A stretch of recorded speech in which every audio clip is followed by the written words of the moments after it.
बिहार की जनता तो आपका चेहरा देख रही है, आपका विजन देख रही है, आपका प्रोग्राम देख रही है, आपकी बैकग्राउंड देख रही है। अब वो किसी और को बना देंगे, लोग कैसे एक्सेप्ट करेंगे? बिल्कुल बिहार की जनता मेरा देख रही है और मेरा उनको आश्वासन भी है कि मैं जब तक हूं इस पूरे अभियान में, इसकी ईमानदारी में, इसकी शुद्धता में कमी नहीं आने दूंगा। मैं उनके इस बात का गारंटर हूं कि कोई भी गलत आदमी इसमें नहीं घुसेगा। जो बात हम लोग पब्लिकली कह रहे हैं उस पर हम लोग कायम रहेंगे। अगर वो गलती होती है तो बिहार की जनता मेरा गर्दन पकड़ ले, लेकिन उसके लिए जरूरी नहीं है कि हम विधायक बन जाएं, मंत्री बन जाएं। देखिए रजत जी, आप इतने दिन से आप इतनी लंबी पत्रकारिता की, अगर हमको विधायक सांसद बनना होता तो देश में कौन सा ऐसा दल है जो हमको सांसद न बना दे, राज्यसभा में न भेज दे? कोई भी भेज देगा। नहीं, इसमें सांसद की बात नहीं है, एमएलए की बात नहीं है। बिहार को एक ऐसा मुख्यमंत्री चाहिए जिसके पास एक दृष्टिकोण हो। मुझे लगता है कि 243 लोग जो चुनाव लड़ेंगे उसमें ज्यादातर लोग, उसमें कई लोगों में आपको वो काबिलियत दिखेगी। बहुत अच्छे अच्छे लोगों को मैं लेकर आ रहा हूं, आप देखिएगा। ऐसे ऐसे लोगों को लेकर आऊंगा। कुछ लोग कहते हैं कि अपना नाम इसलिए आगे नहीं करना चाहते क्योंकि ये ब्राह्मण है, नहीं, पांडे जी हैं, तो इनको लोग वोट नहीं देंगे। देखिए, ये लोगों का भ्रम है भाई। अगर मैं ब्राह्मण हूं, हर आदमी जिसका जन्म हुआ है इस देश में वो किसी न किसी जाति का है, तो मेरा तो कोई जातियों में यकीन नहीं है, लेकिन मेरा नाम है प्रशांत किशोर। अब आरजेडी जैसे लोग जो जीवन में जाति के आगे कुछ ना आगे जानता है ना पीछे जानता है, तो कहता है इनका नाम है प्रशांत किशोर पांडे। अरे भाई, मेरे पिताजी का नाम है डॉक्टर श्रीकांत पांडे, मेरा नाम है प्रशांत किशोर पांडे। वो इसलिए करते हैं ताकि अपने समाज में मैसेज दे कि जो गरीब है, जो पिछड़ा है, उसको कहे कि ये सवर्ण है। मैंने खुले मन से कहा है कि भाई ये बता दो कि नीतीश कुमार जी मुख्यमंत्री हैं, वो भी किसी जाति के हैं। उनके जाति की संख्या कितनी है? 2% से कम है बिहार में। वो 18-19 साल से मुख्यमंत्री हैं, तो ब्राह्मणों की संख्या तो 3-4% है वहां पे बिहार में। भाई, जिस समाज से लालू जी आते हैं उसकी संख्या कितनी है? 15-16% है। 15-16% से तो आप बिहार नहीं जीत सकते। तो आप किसी भी जाति के हों, आपको बड़ा सामाजिक राजनीतिक गठजोड़ तो बनाना ही पड़ेगा। सिर्फ अपनी जाति के आधार पर तो आप जीत नहीं सकते हैं। तो ये एक भ्रम फैलाना कि भाई हमारी जाति को छोड़कर, हमारे परिवार को छोड़कर कोई नहीं आ सकता है बिहार में, यही करके तो ये लोग राज कर रहे हैं। और मैं उसको चुनौती दे रहा हूं, मैं डरता हूं नहीं। जब आप मुख्यमंत्री नहीं बनेंगे, पार्टी के अध्यक्ष नहीं बनेंगे, संयोजक नहीं बनेंगे, तो किसी दिन झोला उठा के चले जाएंगे, हो गया काम। नहीं,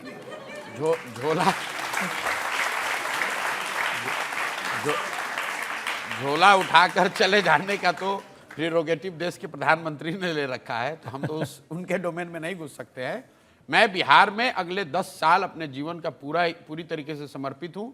जब तक बिहार देश के 10 अग्रणी राज्यों में शामिल न हो जाए, तब तक आप मुझे बिहार के बाहर किसी भी जिम्मेवारी में नहीं देखेंगे। मैं बिहार में ही हूं, बिहार में ही मरना खपना है। 10 साल मैं अपना जीवन 10 साल के फ्रेम में जीता हूं। 10 साल में संयुक्त राष्ट्र में था, वहां अच्छा खासा था, छोड़ दिया। फिर 10 साल जो मैं काम करता था, जिसको आप रणनीतिकार और ये सब बता रहे थे, प्रबंधक, फिर जब वहां पर टॉप पर थे तब उसको छोड़ा।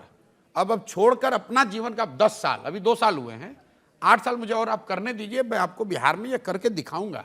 अब देखिए, जो विरोधी लोग हैं वो क्या कह रहे हैं। ललन सिंह ने कहा ये व्यापारी आदमी हैं, अपना माल बेचने के लिए मार्केटिंग कर रहे हैं। ठीक बात है, व्यापारी हैं, कोई चोर तो नहीं है। व्यापारी होना चोरी होना तो है नहीं भाई। अपना माल बेचना चाह रहे हैं। माल क्या बेच रहे हैं? मेरा माल क्या है? मेरा माल है कि बिहार के बच्चे अनपढ़ न रहें, ये माल बेचना चाहते हैं। ठीक है, बेचना चाहते हैं। बिहार के बच्चे बाहर मजदूरी करने न जाएं, ये माल बेचना चाहते हैं। और बेचने के लिए गांव-गांव जा रहे हैं। जैसे लोग सर पे पोटली लेकर अपना सामान बेचते हैं, वैसे मैं इस विचार को लेकर गांव-गांव, घर-घर जाकर बेच रहा हूं कि तुम्हारा बच्चा पढ़े, तुम्हारा बच्चा मजदूरी न करने जाए। इस विचार को बेच रहे हैं, कोई दिक्कत नहीं। और एक आरजेडी के नेता हैं रामवृक्ष, उन्होंने कहा कि इनका काम नचनिया वाला है, जहां पैसा मिलेगा वहां नाचने चले जाएंगे। तो अब देखिए, इनके बाद किसने मुझे पैसा दिया? बिहार की जनता ने। उसके बिहार के तुम लोगों ने जो 30 साल बिहार को चलाया, उसका नतीजा यह है कि बिहार में 2/3 लोग दिन का 100 रुपया नहीं कमाते। वो बेचारा अपना पेट नहीं भर पा रहे, वो हमको पैसा दे देंगे बिहार में नाचने के लिए। अगर तुम लोगों ने बिहार को उस हालात में रखा होता, बनाया होता, जहां कुछ पैसा देता, तो भी बात समझ में आती। बिहार को तो लूट के तुमने भूखा नंगा बना दिया। कौन पैसा देगा बिहार में मुझे नाचने के लिए या गाने के लिए? तो हम तो अपना पैसा लगाकर अपना हारमोनियम लेकर खुद ही गा रहे हैं। जैसे कि बिहार में लालू प्रसाद जी को किंग मेकर कहा जाता है, तो सर आप ये टाइटल लेना चाहेंगे, और अगर आप लेंगे तो आपका विजन क्या है आगे का? लालू जी किंग मेकर कहाँ रहे हो, तो खुद किंग रहे हैं हमेशा। लालू जी किंग मेकर नहीं हुआ, वो कुछ भी नहीं देते हैं दूसरे को। आप उनके विधायकों को जाकर पूछिएगा, जिसको मंत्री बनाते हैं तो उसमें भी वही मंत्रालय देते हैं जो उनके पास कुछ ना हो, सारा अपने ही पास रखते हैं ये लोग।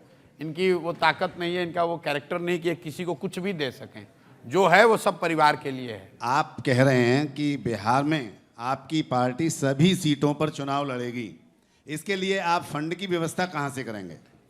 हम लोग डिसेंट्रलाइज क्राउड फंडिंग की सबसे बड़ी व्यवस्था देश में खड़ी कर रहे हैं। जैसे 2011-12 से पहले आपको देश में ज़्यादातर लोगों को ये नहीं पता था कि सोशल मीडिया भी एक जरिया हो सकता है चुनाव प्रचार प्रसार का, वैसे ही बिहार जैसे राज्य में मैं एक व्यवस्था खड़ी कर रहा हूँ जहाँ घर बैठे लोग अपने मोबाइल के जरिए जन स्वराज की इस व्यवस्था को डोनेट कर पाएंगे। हम लोग का लक्ष्य ये है कि बिहार की 13 करोड़ आबादी में से कम 2 करोड़ आबादी से 2 करोड़ लोगों से 100 रुपया चंदा लिया जाए बैंकों के जरिए।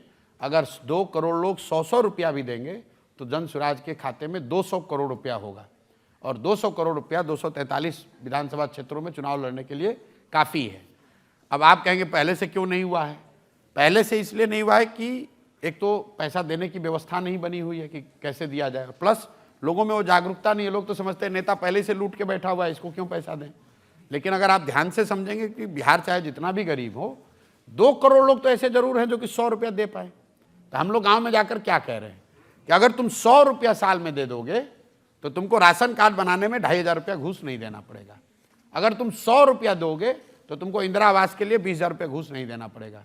तुम्हें पासपोर्ट वेरिफिकेशन में 1,500 रुपया नहीं लगेगा। हम एकदम टेंजिबल बात, शिक्षा सुधरेगी, स्वास्थ्य सुधरेगा, नहीं कह रहे हैं। जो तुम्हारे जेब से पैसा लग रहा है, दाखिल खारिज में रसीद काटने में 20,000 रुपया लग रहा है, तुम 100 रुपया दो, तुम्हारे साथ तुम्हारा नेता ऐसा व्यक्ति होगा जो तुमसे ये पैसा नहीं लेगा। तो आपका असेसमेंट क्या है? और मैं चाहूँगा, चूंकि आपका बहुत बड़ा मंच है, कि देश की जनता ये देखे, आकर आप मेरा गर्दन भी पकड़ें जब दल बन जाए, ये पैसा बैंकों के जरिए जन स्वराज के पास आया कि नहीं आया।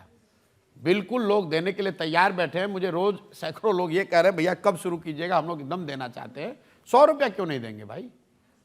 साल में 100 रुपया देना है, 2 करोड़ आदमी को देना है, 200 करोड़ रुपया जमा हो जाएगा, लड़ लेंगे। मैंने आपको क्या कहा, हम सरस्वती के उपासक हैं, बुद्धि है तो लक्ष्मी आ जाएंगी।